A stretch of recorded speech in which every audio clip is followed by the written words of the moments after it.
বাংলাদেশের চলচ্চিত্র জগতে আবারও উঠেছে ঝড়। শাকিব খান বাংলাদেশের সুপারস্টার। বুবলিকে নিয়ে পাড়ি জমিয়েছিলেন আমেরিকার পথে। সেখানে ঘোরাঘুরি, শপিং সব মিলিয়ে রঙিন মুহূর্তের ছবি ছড়িয়ে পড়েছিল ফেসবুকে। কিন্তু এই ছবি যেন ঝড় তুলেছিল আরেকজনের হৃদয়ে। তিনি আর কেউ নন, ঢালিউডের প্রিয় নায়িকা অপু বিশ্বাস। অপু বিশ্বাস চুপ করে থাকতে পারলেন না। মনের মধ্যে জমে থাকা অভিমান, কষ্ট সব একসাথে ফেটে পড়ল। তিনি মনে মনে সিদ্ধান্ত নিলেন শাকিবকে এবার একটা শিক্ষা দিতেই হবে। আর সেই শিক্ষার উপায় কি? একটি সিনেমা। কিন্তু সে সিনেমার নায়ক হবেন শাকিব খান নন, হবেন দেব, কলকাতার জনপ্রিয় হিরো। দেবকে প্রস্তাব দিলেন অপু বিশ্বাস। অপুর কথা শুনে দেবও হাসলেন, বললেন, এটা তো দারুণ আইডিয়া। অপু আর দেব একসাথে পর্দায়, দর্শক তো পাগল হয়ে যাবে। দেব রাজি হয়ে গেলেন এক বাক্যে। এদিকে কলকাতার বিখ্যাত নায়িকা কোয়েল মল্লিকও জানলেন এই খবর।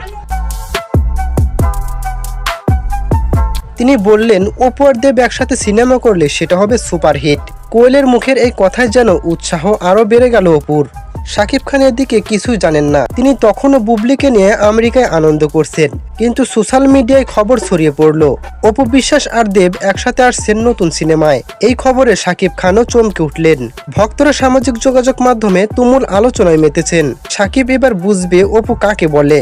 দেব আর অপুর জুটি হবে আগুনের মতো হিট। সিনেমার মান এখনো ঠিক হয়নি, কিন্তু গল্প নাকি হবে রোমান্স আর ড্রামায় ভরপুর। অপু বিশ্বাস চান এই সিনেমা যেন প্রমাণ করে তিনি একাই যথেষ্ট শক্তিশালী একজন নায়িকা। এদিকে শাকিব খানও নাকি দেশে ফিরেই অপুর সাথে কথা বলবেন। কেন তিনি এতটা রেগে আছেন সেটা জানতে। কিন্তু অপুর মনে এখনো সেই রাগ জমেই আছে। দেখা যাক এই সিনেমা শেষ পর্যন্ত আদৌ হবে কিনা, নাকি শাকিব অপুর ঝগড়ার নতুন অধ্যায় শুরু হবে। সবটা এখন সময়ের হাতে।